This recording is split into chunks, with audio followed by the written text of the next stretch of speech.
Hey, whatever happened to that guy that did that thing on the internet years ago? I ask myself this question all the time. Tickets to internet infamy are given out every day.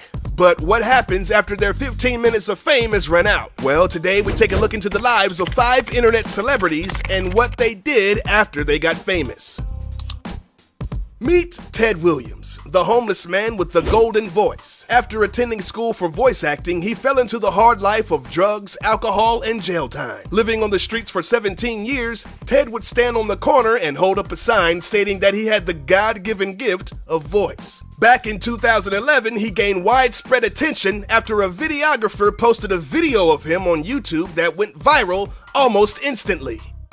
When you're listening to nothing but the best of oldies, you're listening to Magic 98.9.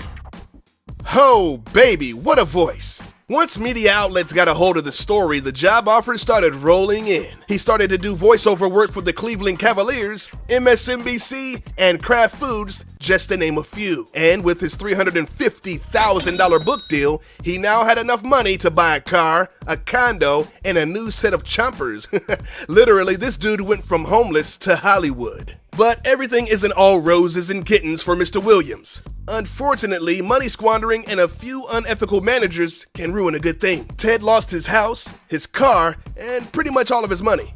In his own words, he says he owns nothing. He was able to keep a job at his local Ohio radio station, but his boss has to drive him to work every day. From rags to riches, back to rags. But on the bright side, Ted got married in 2014. He also devotes some of his time to homeless shelters through his own nonprofit organization. Good luck, buddy. Antoine Dodson, the man that became famous because of a home break-in in Huntsville, Alabama. Antoine and his sister were interviewed by a local news station about an attempted rape by some idiot in the projects. In the interview, Dodson flamboyantly sent warnings for everyone to hide their loved ones because they were, quote, raping everybody out here. Hide your kids, hide your wife, and hide your husband because they raping everybody out here.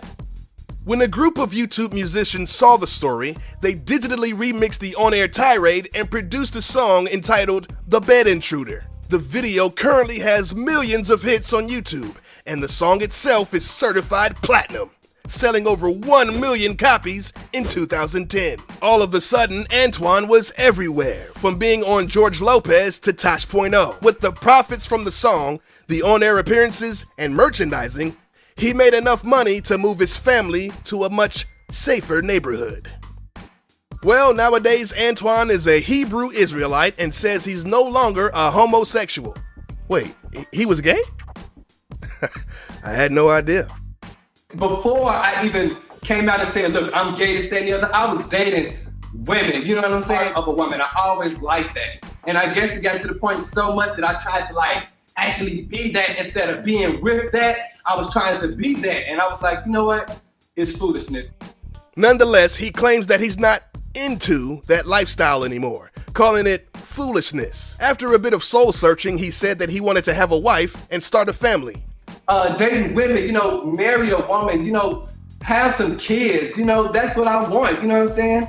Well, he did just that. He got married, yes, to a woman, and they welcomed a baby boy in 2014. After becoming a father, a husband, and a devout Hebrew, Antoine decided that it would be a great idea to perform in Twerk City Uncut. The money ching ching. I'm a bling bling. Watch the money ching ching. Twerk, twerk, twerk. That's right, baby. Shake that booty for the Lord. Ah, yes, we all remember where we were when the Star Wars Kid video caressed our eyeballs.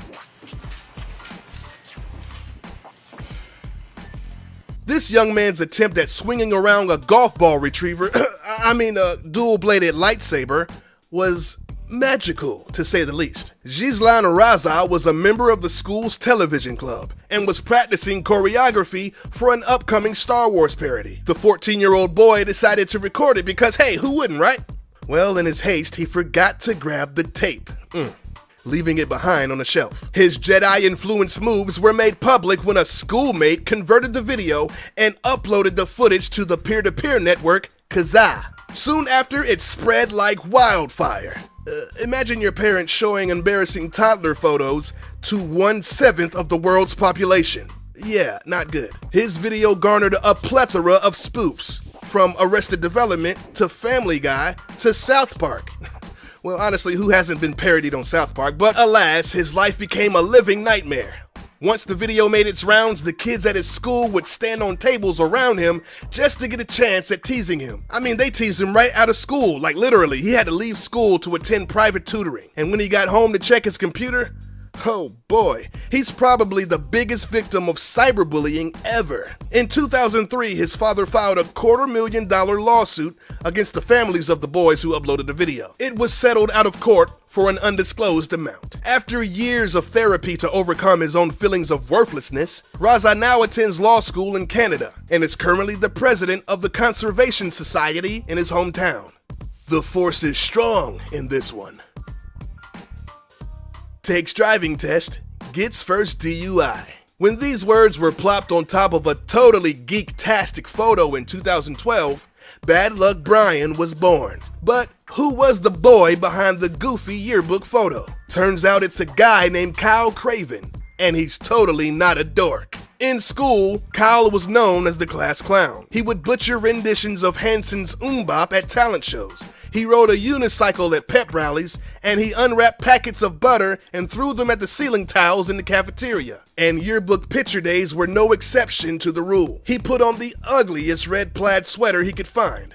He stuck out his lower jaw as far as possible and even reddened his own face right before shooting this infamously awkward photo. Years later, his friend called him up and explained that he uploaded his joke pic to the entertainment and social network site Reddit. He was now internet famous.